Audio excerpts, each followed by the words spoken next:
Welcome है दोस्तों हमारे चैनल पर। आज हम इंडिया के कुछ best kept travel secrets uncover करने वाले हैं। ये हिडन जेम्स उनके लिए परफेक्ट हैं जो यूजुअल टूरिस्ट स्पॉट्स से हटकर कुछ एक्सप्लोर करना चाहते हैं। हमारा यह एक्सपीडिशन एक इमर्सिव एक्सप्लोरेशन है ऐसी जगहों का जहां लाइफ, सीजन्स और पुरानी नदियों के हिसाब से चलती है।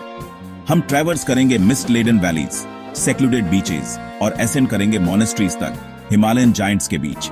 तैयार हो जाइए कैप्टिवेट होने के लिए इन साइट्स और सेंसेशंस से। ज्वाइन कीजिए हमें जब हम अनवील करेंगे इंडिया के ये एक्स्ट्राऑर्डिनरी कोने। हर एक में एक कहानी है चेरिश करने के लिए।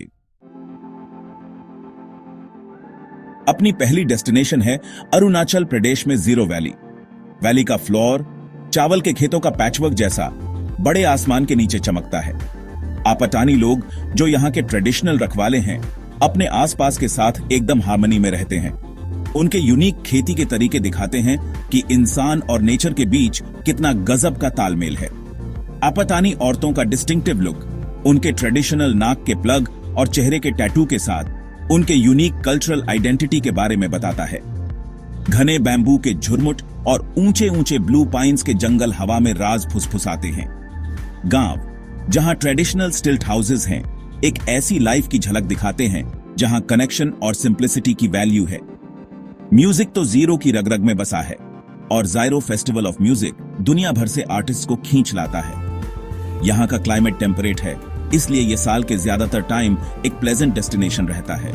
ज़ाइरो सिर्फ सीनिक ब्यूटी से कहीं ज्यादा है। ये सस्टेनेबल कोएग्जिस्टेंस का एक जीता जागता एग्जाम्पल है। ये वैली बायोडाइवर्सिटी का GR है। यहाँ तरह तरह के पंछी रहते हैं। ज़ाइरो पहुंचने के लिए एक जर्नी करनी पड़ती है जिसमें अक्सर परमिट्स और घुमावदार पहाड़ी सड़कों से ट्रैवल करना पड़ता है। इसी रिमोटनेस ने इसके यूनिक कैरेक्टर को बचाकर रखा है। जीरो हिम्मती ट्रैवलर को एक गहरा और लाइफ बदलने वाला एक्सपीरियंस देता है। ये रिजिलियंस और ब्यूटी का एक छोटा सा रूप है, एक ऐसी कल्चर का सबूत जो जमीन की सुनकर आगे बढ़ती है। ये वैली हमें अपने अंदर झांकने को कहती है और पुराने रीति रिवाजों की समझदारी याद दिलाती है। ज़ाइरो सिर्फ एक डेस्टिनेशन नहीं है, ये एक ऐसा एक्सपीरियंस है जो जाने के बहुत बाद तक याद रहता है। ये वैली इस बात का सबूत है कि हमारी प्लेनेट में कितनी कमाल की हैरान कर देने वाली क्षमता है। अब हमारा जर्नी हमें ले चलता है माजुली, जो असम की माइटी ब्रह्मपुत्र रिवर के बीच बसा है।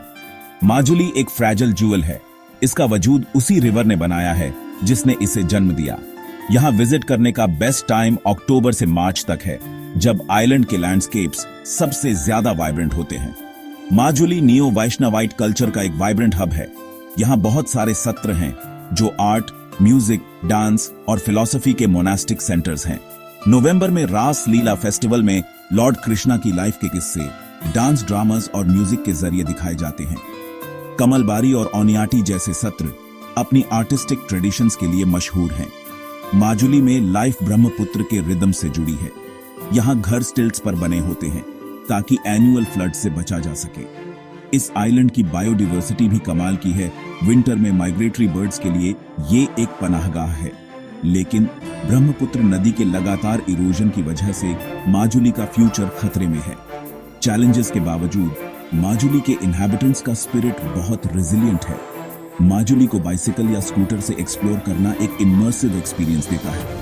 यहाँ लाइफ की धीमी रफ्तार और लोकल पीपल की वार्मथ एक पीस का एहसास कराती है। माजुली रिफ्लेक्ट करने, नेचर से कनेक्ट करने और एक ऐसे कल्चर को देखने की जगह है जो एंशिएंट भी है और वाइब्रेंटली अलाइव भी। ये एनवायरमेंटल वल्नरेबिलिटी का एक पॉइंट सिंबल है। माजुली की स्टोरी क्रिएशन और डिस्ट्रक्शन, रेजिलियंस और एडेप्टेशन की है। इस आइलैंड का यूनिक कैरेक्टर और कल्चरल डेप्थ इसे एक रिमार्केबल डेस्टिनेशन बनाते हैं। माजुली हमें लैंड, वाटर और ह्यूमन सिविलाइजेशन के बीच के डेलिकेट इंटरप्ले को अप्रिशिएट करने के लिए इनवाइट करता है। ये बहुत ज्यादा ब्यूटी और गहरे कल्चरल सिग्निफिकेंस वाली जगह है। माजुली का नैरेटिव माइटी ब्रह्मपुत्र और यहाँ के लोगों के एंड्यूरिंग स्पिरिट ने लिखा है। ये आइलैंड सिर्फ एक डेस्टिनेशन नहीं है, ये एक ऐसा एक्सपीरियंस है जो दिल में उतर जाता है। माजुली की स्टोरी मुश्किलों के सामने लाइफ की रेजिलियंस का सबूत है। अपना सफर अब मुड़ता है साउथ की तरफ। गोकर्णा, कर्नाटक, एक ऐसा शहर जहां स्पिरिचुअलिटी और शांति दोनों मिलते हैं। गोकर्णा हिंदुओं का एक जाना माना पिलग्रिमेज सेंटर है और बीच लवर्स के लिए एक शांत ठिकाना है। भगवान शिव को डेडिकेटेड महाबलेश्वर टेम्पल गोकर्णा का स्पिरिचुअल एपिसेंटर है। टेम्पल के अंदर का एटमॉस्फेयर भक्ति और वैदिक मंत्रों से एकदम भरा रहता है। महाबलेश्वर टेम्पल के पास ही है महागणापति टेम्पल, जो भगवान गणेश को डेडिकेटेड है। अपने रिलीजियस कोर के अलावा गोकर्णा अपने सुंदर बीचेस जैसे कुडले बीच और ओएम बीच के लिए भी फेमस है। गोकर्णा का कल्चर पुरानी ट्रेडिशन और इंटरनेशनल इन्फ्लुएंस का एक बढ़िया मिक्स है। हिस्ट्री में देखा जाए तो गोकर्णा संस्कृत सीखने और वैदिक स्टडीज का एक इंपॉर्टेंट सेंटर था। गोकर्णा के आसपास के लैंडस्केप में आपको रगड हिल्स, नारियल के बागान और अरेबियन सी देखने को मिलेंगे। बीचेस के बीच का ट्रैक आपको कोस्टलाइन के ऑसम व्यूज देगा। शिवरात्रि जैसे फेस्टिवल्स बहुत धूमधाम से सेलिब्रेट होते हैं, जिसमें हजारों पिलग्रिम्स आते हैं। यहाँ के लोकल खाने में आपको मिलेगा ताजा सी फूड, नारियल वाली करीज और चावल। गोकर्णा में आपको सीक्रेट और सीनिक, एंशिएंट और मॉडर्न सबका मेल मिलेगा। ये एक ऐसी जगह है जहां आप मन की शांति पा सकते हैं या फिर धूप वाले बीचेस पर चिल कर सकते हैं। गोकर्णा का जो चार्म है ना, वो इसलिए है क्योंकि ये हर तरह की ख्वाहिशों को पूरा करता है। यहाँ का एक्सपीरियंस ऐसा होता है जो स्पिरिचुअल भी हो सकता है और एकदम रिफ्रेशिंग और शांत भी। गोकर्णा एक ऐसी जगह है जहां इंसानी जज्बात और नेचर हार्मनी में रहते हैं। ये शहर सिर्फ एक घूमने की जगह नहीं है, ये एक ऐसा एक्सपीरियंस है जो दिल को छू जाता है। अब हम ऊपर अरुणाचल प्रदेश में तवांग जा रहे हैं। ये जगह है ऊंचे ऊंचे